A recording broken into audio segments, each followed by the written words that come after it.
아모스 2장 4절 여호와께서 이와 같이 말씀하시되 유다의 서너 가지 죄로 말미암아 내가 그 벌을 돌이키지 아니하리니 이는 그들이 여호와의 율법을 멸시하며 그 율례를 지키지 아니하고 그의 조상들이 따라가던 거짓 것에 미혹되었음이라.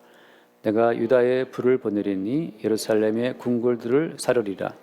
여호와께서 이와 같이 말씀하시되 이스라엘의 서너 가지 죄로 말미암아 내가 그 벌을 돌이키지 아니하리니 이는 그들이 은을 받고 의인을 팔며 신 한 켤레를 받고 가난한 자를 팔며 힘 없는 자의 머리를 티끌먼지 속에 발로 밟고 연약한 자의 길을 굽게 하며 아버지와 아들이 한 젊은 여인에게 다녀서 내 거룩한 이름을 더럽히며 모든 제단 옆에서 전당 잡은 옷 위에 누우며 그들의 신전에서 벌금으로 얻은 포도주를 마심이니라. 아멘. 그동안에 이방 민족들에 대한 어떤 죄를 지적하시고 그리고 형벌하시던 그 하나님의 예언이 오늘은 이제 이스라엘과 유다에 대한 책망과 또 형벌로 이어지고 있습니다. 유다의 서너 가지 죄, 또 이스라엘의 서너 가지 죄 이렇게 나오잖아요. 유다와 이스라엘은 다른 민족과 어떤 차이가 있습니까? 그 차이를 늘 생각하고 있어야 됩니다. 이방인과 성도와의 그 분명한 차이를 우리가 알고 있어야 되고, 그리고 이스라엘 민족과 이방 민족들 간의 그 차이점을 또 알고 있어야 돼요. 유다와 이스라엘이라고 하는 것은 전적인 하나님의 부르심에 의해서 창조된 민족이에요. 유다와 이스라엘은 하나님의 언약 가운데서 전적인 하나님의 은혜로 말미암아서 생성된 민족이다라고 하는 것이 굉장히 중요한 차이점이에요. 다른 모든 이방인들은 혈통에 의해서 만들어진 겁니다. 그냥 육체가 만나서 혈통 가운데서 부족을 이루고 민족을 이루고 나라를 이루고 살아가는 거지만 이스라엘이라는 것 자체는 없던 민족이었어요. 없던 민족이었는데 언약으로 말미암아 생겨난 민족이죠. 그래서 이스라엘의 뿌리가 누굽니까? 이스라엘 뿌리가 아브라함인데 아브라함이 이삭을 낳을 때 어떻게 나왔어요? 혈통이 아니죠, 그죠? 아브라함과 사라 두 사람의 혈통적 관계성 속에서 이삭을 낳은 것이 아니고 사라의 경수를 끊어버리잖아요. 그러니까 사람의 생각과 구상으로 생길 수 없는 민족 자체를 주님이 만들어내신 겁니다. 그래서 이스라엘은 혈통도 제거하고 인간의 뜻도 다 배제를 하고 육체의 모든 가능성을 다 배제한 상태에서 내년 이맘때에 사라에게 아들이 있으리라 하셨던 약속의 말씀을 따라서 생긴 그 이삭, 약속의 말씀을 따라 생겨난 그 이삭으로 말미암아 생겨난 민족이 이스라엘 민족이죠. 그게 굉장히 중요한 차이점이에요. 그러니까 그래서 워낙에 항상 유다와 이스라엘은 그 사실, 자기들의 그 존재의 뿌리를 늘 생각을 해야 되는 겁니다. 그 존재의 뿌리를 망각하는 순간 타락하게 되고 책망을 받는 거예요. 존재의 뿌리가 뭡니까? 인간의 가능성으로부터 생겨난 민족이 아니라는 거죠. 너 좋고 나 좋아서 그냥 생겨난 민족. 그래서 이삭을 낳고 오손도손 이삭이 또 나중에 또 야곱을 낳고 이렇게 생겨난 민족이 아니라는 거예요. 계속적으로 인간의 뜻은 배제가 되죠. 아브라함은 나이가 들고 사라는 경수가 끊어지고 그래서 인간의 모든 가능성이 계속 배제되고 잘라지는 그 지점에서 약속의 말씀에 의해서만 생성되는 민족, 그게 이스라엘 민족이에요. 그렇게 이스라엘 민족의 뿌리를, 그 출발점을 늘 인식하지 않고 있으면 어떻게 된다? 타락한다고 하는 거죠. 그래서 오늘 말씀 봅시다. 24절 말씀 2장 4절에 보면 그 유다의 그 서너 가지 죄로 말미암아서 내가 그 벌을 돌이키지 않는다 하시면서 그 죄가 뭐라고 말씀하고 있습니까? 이는 그들이 여호와의 율법을 멸시하며 그 율례를 지키지 아니하고 그래서 그의 조상들이 따라가던 거짓 것에 미혹되었습니다라고 하잖아요. 거짓 것이 뭘 말하는 겁니까? 각조에 보면 그게 우상인데 우상 숭배를 그들이 했다는 거죠. 우상은 왜 숭배하는 겁니까? 왜 우상 숭배하는 거죠? 여러분 우상 숭배합니까 지금? 새해 들어서 내가 담배를 만약에 핀다고 칩시다. 담배 때문에 고민하는 분이 있어서 제가 지금 우리 교회 말고 아무튼 있었는데 담배를 피는 내가 담배를 피지 않는 나를 바라보고 담배를 피지 않는 내가 되기 위해서 뭔가 애를 쓰고 있다면 그 담배를 피지 않는 그 내가 우상이 되는 거예요. 내가 지금 공부가 지금 70점밖에 안 나와. 나는 꼭 새해 열심히 공부해서 100점 맞아야지. 그 70밖에 안 맞는 내가 100점 맞는 나를 바라보고 100점 맞는 나를 생각하고 있다면 그 100점 맞는 내가 뭐가 되는 거예요? 우상이 되는 거예요. 내가 지금 단칸방에 살고 있어. 두고 보자. 나는 반드시 올해 꼭 연끌 투자를 해서 내가 방 3개짜리 집을 이사할 것이다. 그 방 3개짜리에 살고 있는 그 내가 우상이 되는 겁니다. 이쯤 들으면 정말 모든 기운이 빠지면서 그럼 무슨 맛으로 사나라고 생각할 수 있잖아요. 무슨 맛으로 삽니까 우리 그런 기대감이 없으면. 오늘 밤에 꼭 드라마 봐야지. 제가 요즘 드라마 하나 보고 있는데 세대랑 같이 봐요. 다른 애들 안 보고 세인들만 같이 보는데 드라마 동지전 세인이랑 보는데 다음 또 이야기가 약간 상상이 지금 이제 이렇게 자꾸만 연상이 되면서 이게 보고 싶단 말이죠. 오늘 저녁에 이제 볼 거예요. 많이 볼 건데 드라마를. 그 뭔가 사람은 뭔가 하고 싶고 뭔가 이게 듣고 싶고 보고 싶고 뭐가 있어야 그죠? 이루고 싶은 꿈이 있어야 사람 맛이 나는 거지. 그거 없이 무슨 사람 맛이 있어요. 근데 여러분 생각하세요. 유다와 이스라엘은 모든 사람 맛을 다 끊어내고 생겨난 민족이다.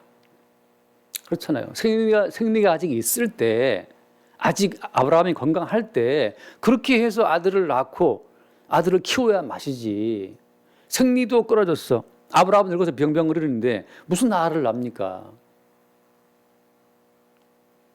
근데 천사가 와서 하는 말이 지금도 생리가 안 나오는데 천사 하는 말이 야 내년 이맘때 아들이 있을 것이다. 아 지금 당장 저도 시원찮을 판에 못 믿을 판에 지금 생리가 안 나온다. 못 믿을 판인데 생리가 안 나오는데 내년 이맘때를 말하고 있으니까 이건 뭐 2번 죽이는 소리예요. 2번 죽으라는 소리지. 그게 무슨 아를 낳겠다는 거야 지금. 지금도 지금 이미 폐경돼 갖고 지금 끝난 여자인데 자연스럽게 또 밟아가지고 내년 이맘때. 그래서 모든 사는 맛을 다 죽음 속에 집어넣고 나서 네가 뭘 바래? 네가 무슨 사는 맛을 바래? 니들이 개맛을 알아? 무슨 개맛을 바래? 니들이 싹 죽여버리는 거예요. 모든 맛을 인생 사는 낙이 없어 낙이. 인생 사는 그 맛을 다 끊어버려. 그러고 생긴 민족이 무엇이다? 그게 유다고 이스라엘이에요. 다시 말해서 유다, 너희들에게 내가 죄를 책망한다. 너희들이 왜 우상을 섬겨? 니들이 우상을 바라고 지금은 내가 80점이지만 내년에 100점 맞을 거야. 그렇게 좀 100점 맞는 나의 자랑스러운 나, 막 빛이 쫙 나면서 이렇게 사라라라 이렇게 난 그렇게 영광스러운 나를 니들이 바래? 그게 우상 숭배라고 말이죠. 니들이 주제를 알아야지 주제를. 어떤 주제 알아야 되는 겁니까? 경수 끊어져서 생겨나지도 못할 민족이라는 것으로 죽음 속에 있는 우리의 실상으로 주님께서 우리를 몰아넣은 상태, 몰아넣으시면서 우상 뭔가를 바랄 수도 없는 상태로 우리를 집어넣으시는 겁니다.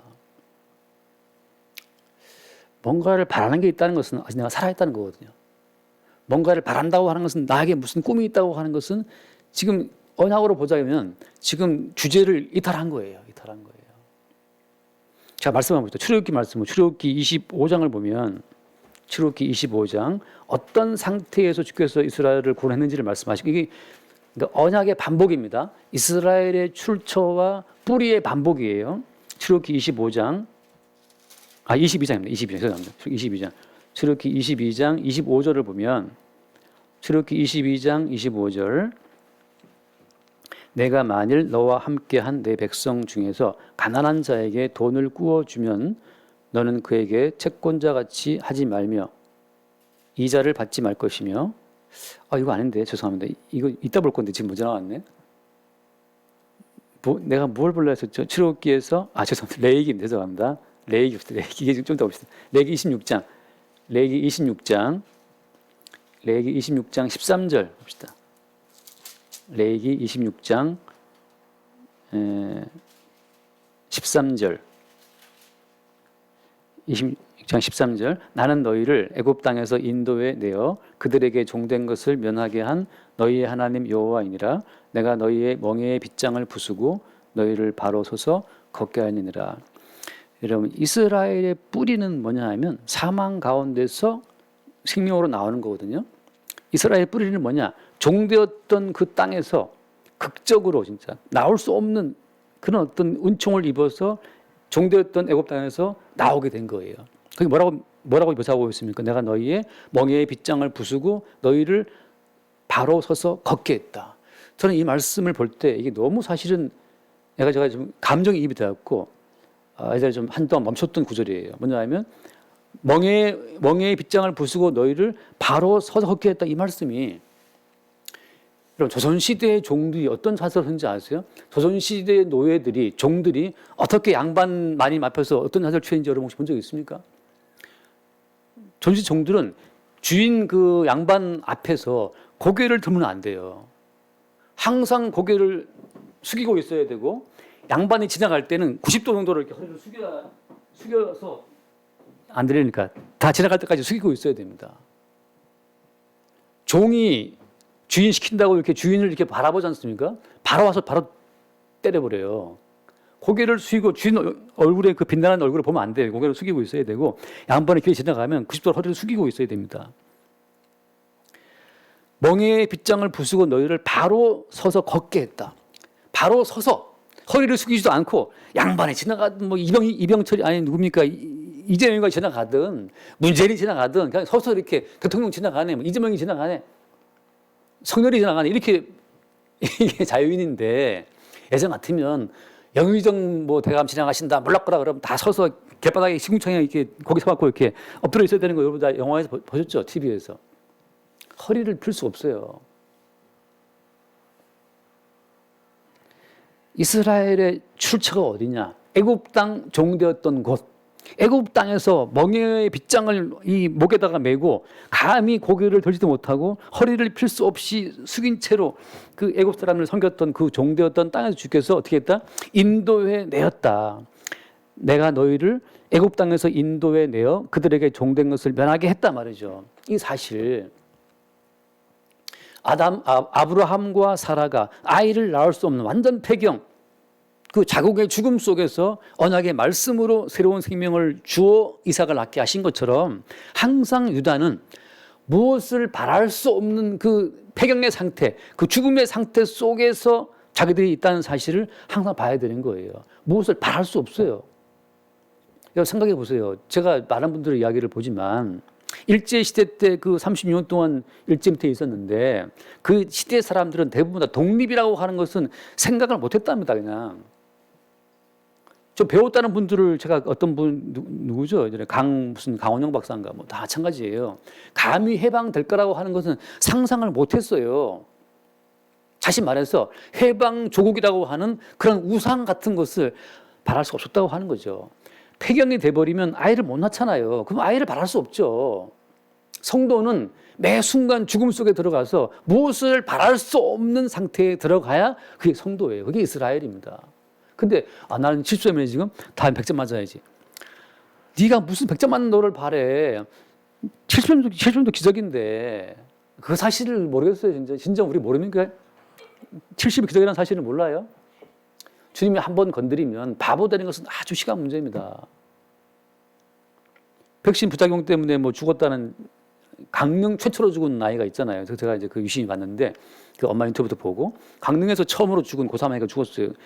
백신 그 맞아가지고서 백신 그 안 맞으면 뭐 시험을 따라봐야 된다 그러니까 이제 걔가 맞았는데 맞고 나서 2주인가 2달인가 만에 죽었잖아요. 학교에서 급하게 갔는데 다발성 뇌출혈 머릿속에서 막 다 터져버린 거예요. 내가 이렇게 다발성 터져서 죽었어요. 근데 걔가 수시에 붙어갖고 지지난주인가 합격증이 뭐 왔나 봐요. 집으로 통보가 왔다는 거죠. 근데 엄마 입장에서는 수시에 붙어 지금 왔는데 애는 죽어서 화장해서 태워버렸는데 여러분 그 죽음이라고 하는 것이 아주 머나먼 남 얘기가 아니고 항상 이스라엘은 어때요? 죽음 속에 들어가는 겁니다. 이게 우상 숭배를 왜 하는 거예요? 살아있다는 나의 살아있음은 당연한 내 것으로 생각하니까 우상을 숭배하는 거예요. 살아있는 건 기본이고 이건 원래 내 것이고 살아있는 건 내 것이고 이제 뭘 더 바라볼까 이렇게 바라보는 이것이 우상 숭배라니까요. 근데 주님께서 뭘 말씀하시는 겁니까? 살아있는 것 자체가 사실은 어때요? 그게 주께서 우리를 지어내신 주님의 작품이라는 것으로 우리를 보게 하시는 거죠. 그러면 오늘 하루 이게 지금 주의 은총으로 주어진 은총의 산물인데 이 은총으로 주어진 이 산물을 다만 감사와 찬송으로 누릴 뿐이지 뭘 또 다른 발전된 나라를 바라봅니까? 이렇게 말하면 이제 물론 그 선진족을 창조했던 많은 분들이 욕할 수 있죠. 목사님 무슨 그렇게 현실 안주적인 이야기를 하나, 무슨 안빈낙도냐 할 수도 있겠지만, 사람이 엄청 잘 살면 천국에 갑니까? 아니, 빌 게이츠는 영생할까요? 워렌 버핏은 돈 많으니까 영생합니까?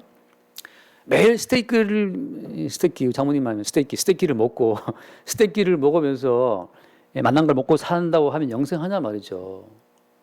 아니에요. 계시라고 하는 것은 모든 역사를 그냥 한 움큼으로 이렇게 뭉뚱그려 버려요. 역사를 이렇게 딱 꽉 짜면 태어나고 죽고 이거밖에 없어요. 사람이 죽는 건 정하신 것이다. 죽음이 그냥 우리의 결론이에요. 인생을 꽉 짜면 80년 살았다, 100년 살았다, 그걸 그냥 꾹 쥐면 그냥 쥐었다가 놓으면 툭 떨어지는 게 잿덩어리라 그냥 먼지 덩어리밖에 안 나와요. 우리가 우리를 볼 때는 뭐 굉장한 것 같지만, 바울이 말한 것처럼, 그래서 사도 바울은 항상 언약 속에서 나를 보게 되면 나오는 고백이 뭐냐 하면, 나는 날마다 죽노라. 그 매일매일 죽음 속으로 들어가는 그 죽음의 어떤 그 효력이, 십자가에 죽으신 예수님의 그 십자가의 사건이 성령을 통해 우리 가운데 닥쳐옵니다. 닥쳐오게 되면 우리는 애굽 땅에서 종되었었지. 그때는 고개도 못 들고 허리를 숙인 채로 있었는데 주께서 우리를 멍에를 벗기고 바로 서서 걷게 하시는구나. 바로 서서 걷는 그 자체만으로도 어떻습니까? 이게 놀라운 축복이에요. 뭘 더 바라냐 말이죠. 제가 오전에 드린 말씀처럼 월요일날 속초 놀러 갔다 왔는데, 다들 이제 한번 바람 쐬러 가자 해서 이제 우르르 이제 차 타고 갔다 왔어요. 목사님들 갔는데, 갔다 오면서 그 상급론에 대한 논쟁이 붙어서 또 제가 좀 성질이 났는데, 아무튼 뭐 상급이 있다는 분이 있고, 이제 뭐 저 입장에서 상급이 없다고 생각하는 사람이니까, 무슨 상을 바랍니까? 머리 빠진 사람 끄집어냈더니만 보따리를 내려놓는 식으로 말이죠. 죄로 인해 지옥 갈 사람을 구해주신 그 자체로 상 끝이에요. 뭘 더 바랍니까? 오면서 제가 노래를 들었어요. 10월의 어제 멋진 날에 그 노래 제 휴대폰에 들어있으니까. 너를 만난 뭐죠? 너를 만난 세상. 너를 만난 세상 더는 소원 없어. 바램은 죄가 될 테니까. 이게 사랑의 주를 만난 그것으로 더는 소원이 없지. 근데 뭘 바래? 뭐 상급을 바라고 뭘 한다는 거죠. 제 입장에서는 열심히 달려가라, 상 받으려고. 그러나 주를 만난 세상 더는 소원 없어. 아니, 이 땅에서 사랑에 빠진 남녀가 부르는 노래 가운데서도 너를 만난 세상 더는 소원 없어. 바라면 죄가 될 테니까 뭘 더 내가 바라겠니? 너를 만났으는 건 충분하지. 이게 인간 사회도 나오는 사랑의 고백인데, 애굽 땅 종되었던 집에서 이걸 끄집어내놨더니만 이제 좀 멍에 벗고 좀 서서 이제 한다는 짓이 뭘 또 내놓으라는 거죠. 내놓으라는 거죠. 주께서 십자가의 사건을 통해서 우리를 또다시 죽이시는 거예요. 우리 본래의 모습을 알게 하시는 거죠. 유다의 서너 가지 주제 뿌리가 어디에 있습니까? 주제 파악 못하고 거짓 미혹되어서 우상숭배하고 있는 거예요. 돌아보니까 이방 나라 잘 살고 있거든. 그 이방 나라 잘 사는 것 때문에 어떻습니까? 잘 사는 나라를 또 이렇게 그려. 잘 살았나. 그 잘 살게 되는 그 나라를 위해서 또 노력해. 돈을 모아, 적금 부어 막 해서 이제 그 되고 싶은 거죠. 그것이 우상숭배라고 하는 거예요. 유다의 죄는 그게 뿌리입니다.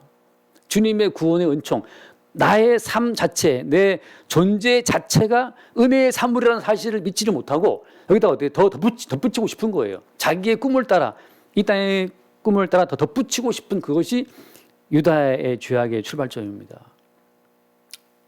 우리는 더 덧붙일 것이 없어요. 이 자체로 어떻습니까? 은혜의 산물이죠.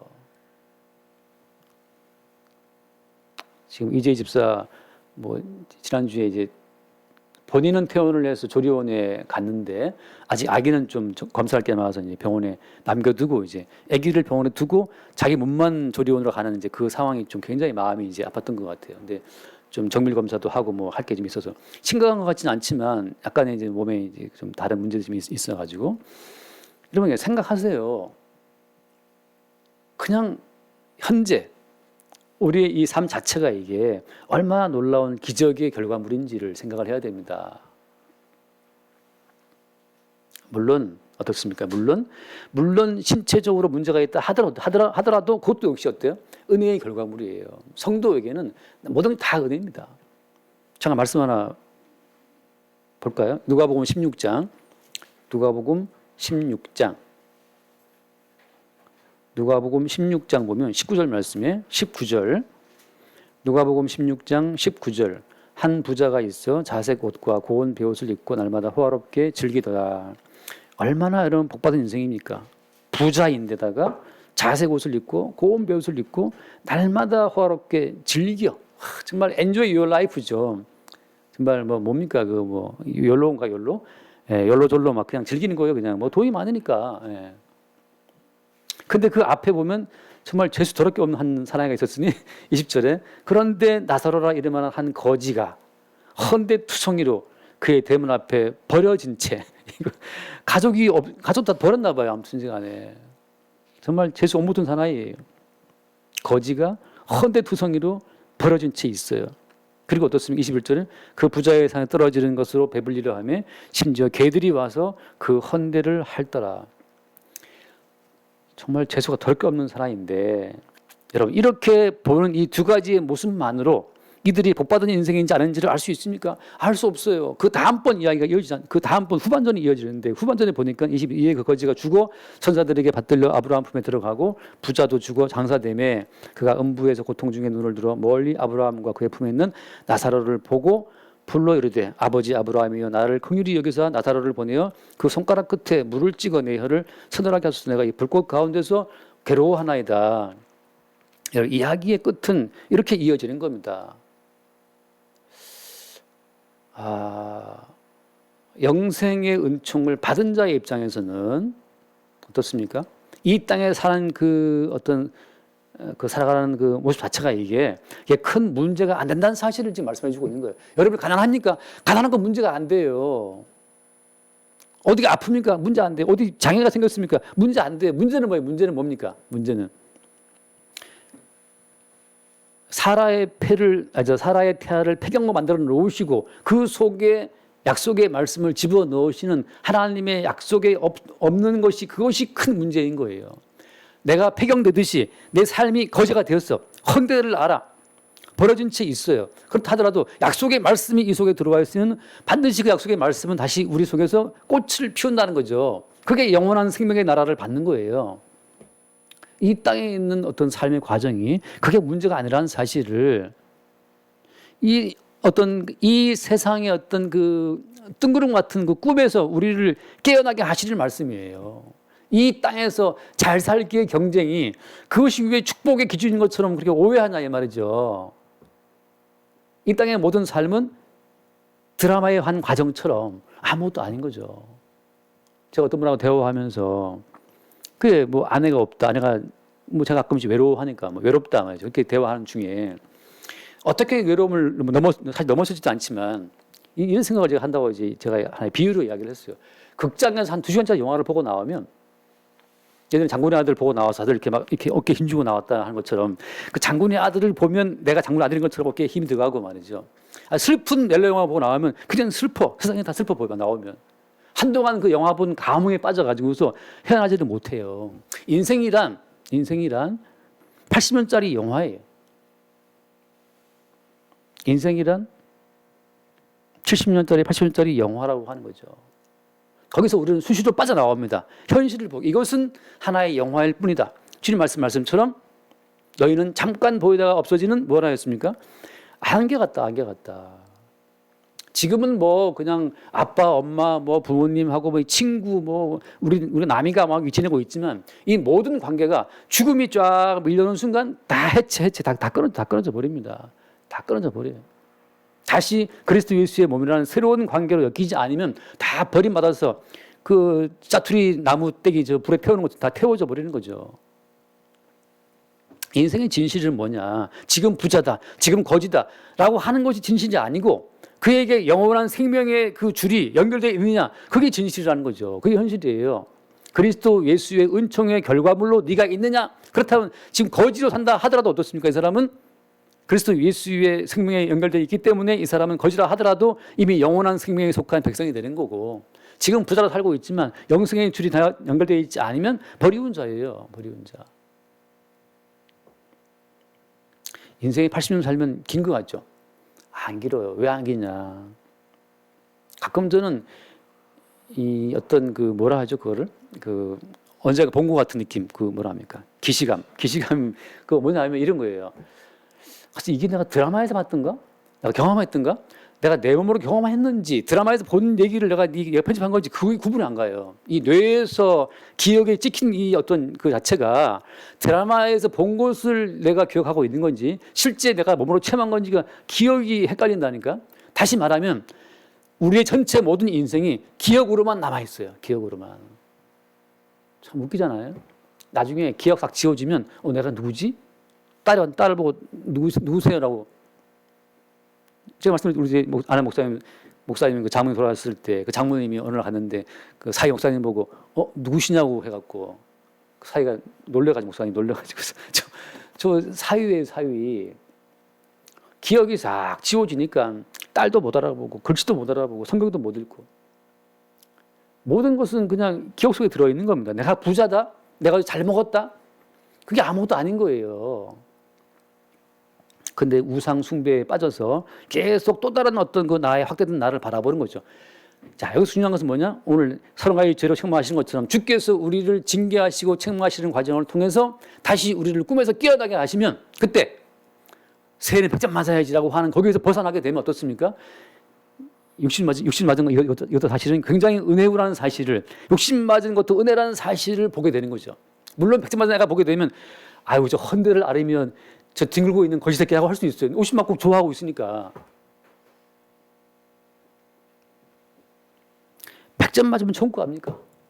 50 맞으면 지옥 갑니까? 이 땅에 정해놓은 그 모든 기준을 다 뭉그러뜨리는 비유가 예수님 말씀하신 그 나사로 거지 비유거든요. 서울대 가면 천국 갑니까? 서울대 가면 서정대 저기 있어요. 우리 그달라고 서정대 가면 지옥 갑니까? 그런 게 아니잖아요. 물론 이렇게 말하면 목사님 너무 자본주의 시대에 너무 뒤떨어진 말씀하신다 그러는데 예, 자본주의 시대에도 되는 놈만 돼요. 100명 중에 1명 되고 나머지 99명은 그 상실감에 빠진 채 100명 잘 되는 그 흠모하고 앉아 있어요. 행복은 어디에 있습니까? 한 명 부자 되는 그 부를 하는 데 있는 것이 아니고 마라톤 하나 갖고도 그냥 감사하는 마음으로 먹고 재밌게 히덕거리고 있으면 그게 부자가 지나가다가 저것들 뭐 좋다고 저렇게 히덕거리고 있지? 못난 것들 같은 그래 못난 것 같은 그럼 니 잘났으니까 니 감옥 가라. 저기 감옥 가서 속바에 앉아 있잖아요. 나왔죠 지금은. 예. 다 지금 그 부자 뜯어먹으려고 지금 눈 다 불 켜고 있어요 지금 온 나라 사람들이. 부자는 표적입니다 지금. 주님께서 부자가 되게 하시면 어때? 부자가 되는 거죠. 나는 안 되고 싶은데 자꾸 부자가 되는 거 어떻게 해요? 내 아는 목사님, 사모님도 뭐 돈을 좀 꽂았는데 그 빌려가신 분이 못 갚고 아이고 사모님 못 갚았는데 미안하지만 여기 그냥 낡은 집 이거 가지세요 해서 그걸 가졌대 할 수 없이 사양하다 받았는데 나중에 그게 뭐 재개발되면서 막 엄청 치고 올라간 거예요. 졸지에 그 목사님 부자가 됐어요. 또 얼마 후인가 또 아는 분이 제주도에 그 농장이 나왔는데 그것 좀 지금 뭘 살 사람 없다 팔아달라고 그래갖고 하셔서 그 사모님 샀답니다. 샀는데 그게 또 대박이 난 거예요. 그 지금 그 목사님 제주도 살고 있어요. 제주도 농장 살고 있어요. 의도하지 않았는데 되는 경우가 있는 거죠. 그것도 부럽다. 이거 하지 말고 우리는 우리에게 주어진 헌데를 앓으면서 우리에게 떨어진 그 부스러기를 먹고 살면 되는 거예요. 문제는 뭡니까? 진실, 현실 세계에 붙잡히지 못하는 사람들은 다 허상 때문에 괴로워하는 거죠. 주님 말씀하시잖아요. 먹을 것과 입을 것이 있은즉 족한 줄로 알라 이렇게 말씀하실 때 아멘이 나오게 되는 그 순간의 은총, 그게 우리를 살게 하는 겁니다. 근데 말씀에서 야 얘들아 너희들 먹을 것이 있느냐? 그럼 족한 줄 알아야지. 입을 것이 족한 줄 알아. 에이 성경 집어쳐. 이렇게 집어쳐버리게 되면 본인을 괴롭히는 거예요. 그럼 주님께서 주신 그 건강 우리가 손흥민처럼 잘 뜁니까? 그것도 아니고 우리가 뭐 박세리처럼 뭐 저기 작대기 솔로갖고 돈 버는 것도 아니고 우리가 뭐 15세에 박사 됐다는 그 누구처럼 IQ 뭐 그것도 아니고 우리가 허경영이처럼 뭐 450도 IQ가 아니잖아요. 그럼 맨날 구로하면서 허경영이 450일 IQ가 맨날 공지무상해야지. 그거 해봤자 그 사람밖에 안 돼. 그 사람만 되는 거고. 우리는 그냥 지상에 걸어다니면 돼요. 주님께서 예전에는 지금은 허리 펴고 걷게 하시는 거니까 얼마나 감사합니까? 유다의 죄가 무엇이냐? 거짓 것에 미혹된 그것이 모든 죄의 뿌리. 나의 존재가 십자가에 죽으신 예수의 살과 피로 주어진 은총의 열매라는 그 사실을 놓치고 또 다른 나를 바라보는 그 순간 우리는 거짓 것에 미혹되는 거예요. 그것을 매일매일 성령은 우리를 깨트리고 책망하셔서 야, 정신 좀 차려라. 또 미혹되고 있느냐? 그건 허상인데 지금 현재 너의 삶 자체가 먹을 것, 입을 것, 만나라 하더라도 그 자체가 주의 은총의 열매라는 사실을 알고 먹게 하시는 그 순간의 책망에 따라오는 거죠. 그래서 뒤에 말씀처럼 내가 유다의 불을 보내리니 예루살렘의 궁궐들을 불살라버릴 것이다. 그 불살라버 더 이상 더 많은 걸 바라볼 수도 없도록 불태워버리는 겁니다. 그 뒤에 좀 이스라엘 죄도 그래서 연결되는 죄예요. 9절 말씀 돌아와서 6절 여호와께서 같이 말씀하실 때 이스라엘의 서너 가지 죄를 말미암아 내가 그 벌을 돌이키지 아니하리니 이는 그들이 은을 받고 의인을 팔며 왜 은을 받고 의인을 팝니까? 이거 재판장들이 돈 받고 뇌물 받고 지금 의인을 악하다고 판결해서 감옥 보내는 거 말하는 거거든요. 뇌물 받고 은으로 뇌물을 받고 의인이 죄인인 것처럼 이 판결을 굽게 해가지고 팔아먹는 걸 말하는 건데 왜 이러는 거죠? 뭐 때문에 이러는 거예요? 더 부자가 되고 싶어서 신앙캐를 관하는 자를 팔고 왜 신앙캐에 관하는 자를 팔아버립니까? 부자가 되고 싶어서 우상 숭배하고 있는 거죠. 또 다른 자기 자신을 현재 미입한 나를 보충해서 더 아름다운 것으로 자기 자를 세우려고 지금 이러고 있는 거예요. 7절 힘없는 자의 머리를 티끌 먼지 속에 발로 밟고 예전에 제가 이 말씀 보면서 너무 이 장면을 연상할 때 너무 마음이 아프더라고. 힘없는 자의 머리를 지금 구두발로 티끌 먼지 속에 이렇게 밟고 있는 어떤 그 조폭 영화의 한 장면처럼 가난하고 힘없는 자의 머리통을 그 진흙동에 밟고 있는 그 어떤 부자들의 그 모습을 연상하게 되면 너무 마음이 아프죠. 왜 이러는 겁니까?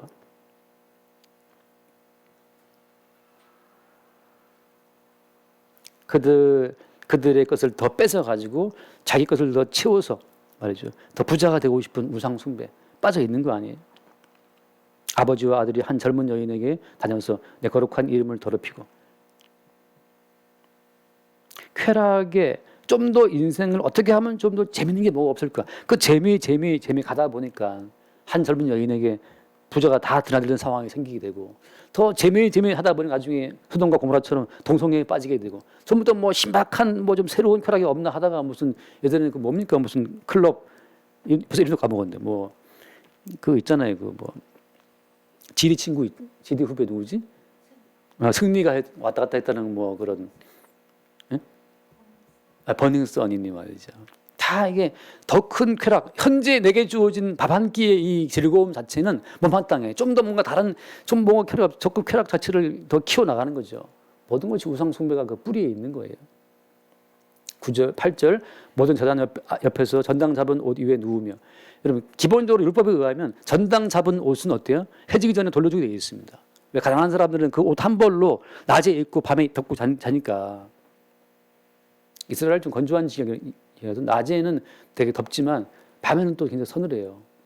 일교차가 되게 심하단 말이에요. 근데 왜 이렇게 안 돌려주는 겁니까? 돈 더 벌기 위해서, 더 부자 되기 위해서. 이방인들처럼 더 많이 가진 자가 복이라고 생각하는 미신에 빠져 있으니까. 여러분이 자본주의 사회에서 정말 아파트 몇 채가 있고 돈 많이 번 사람이 복이 있는 사람 맞습니까? 아까 누가복음 비유 말씀처럼 매일 자색 옷을 입고 고운 옷을 입고 잔치하는 인생이 복받은 인생입니까? 정말 반지하에 살고 단칸방에 살면 저주받은 사람이에요? 아니에요. 문제는 뭡니까? 애굽 땅에서 인도해 내신 여호와 하나님의 그 은총의 결과물로 자기를 볼 수 없는 그 안목, 끝없이 더 부자가 되어도 또 부자가 돼야만 그래도 채워지지 않는 그 미흡함, 그 어떤 갈증에 평생 살다가 사라진 인생이 복 있는 인생입니까? 그냥 거지가 되게 하시면 거지로 빌어먹으시면 됩니다. 속편하잖아요. 그럼 빌어먹으면 되지. 거지 되면. 빌어먹지 말라는 법이 어디 있어요? 빌어먹으면 안 된다는 것이 어디 있습니까? 지금 뭐 거기서 되자고 지금 막 제가 선동하는 게 아니라 현재 있는 우리의 삶 자체가 그리스도 예수의 십자가의 피로 죽으심으로 만들어진 은총의 산물로 우리를 보자는 거죠. 근데 웬일로 공부가 잘 돼? 뭐 잘 되면 스카이 가는 거고 웬일로 책만 보면 그냥 자기 바로 와 수면제야. 그럼 얘는 딴 거 하면 딴 거 해야 돼요. 그걸 두드려 패면서 한다고 해서 걔가 잘하겠어요? 어떤 사람은 정중이처럼 아침에 일하러 가야지 하고 막 잠이 설치는 사람이 있고 어떤 사람은 내일이 싫어. 더 자야 되겠어. 그럼 할 수 없는 거죠.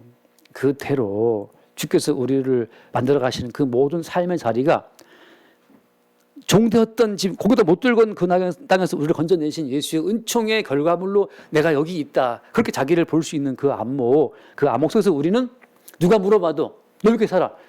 십자가에 죽으신 예수의 은혜가 나를 이렇게 살게 했다. 너 왜 거지야? 주께서 나를 거지 되게 하셨어. 야, 어떻게 네가 만든 신은 너를 거지가 되게 하냐? 몰라. 우리 주님은 그런 분이야. 그리고 이 안개 같은 인생이 지나가면 약속된 영원한 나라가 있다. 그 말을 할 수 있을 때 벌써 우리는 이 세상이 전부가 아니고 잠깐 지나갈 인생 이후에 또 다른 세계를 증거할 수 있죠. 집사, 목사, 장로 다 같이 그냥 돈에 환장해 가지고 서로 돈 벌기 게임을 벌이고 있으니까 누가 봐도 그 목사님이 돈 많이 벌었대. 뭐도 짓고 뭐도 건물도 몇 채가 있고 목사님 부자야. 이건 무슨 다 돈 벌기 게임에 지금 미쳐 있는 거죠. 그럼 거기서 언제 주에 살아계시면 드러나는 겁니까? 목사님 왜 그렇게 지하에 계십니까? 주님이 여기 지하에 있게 있습니다. 그렇게 자신 있게 말할 때도 있고 또 약간 섬찟할 때 있어요.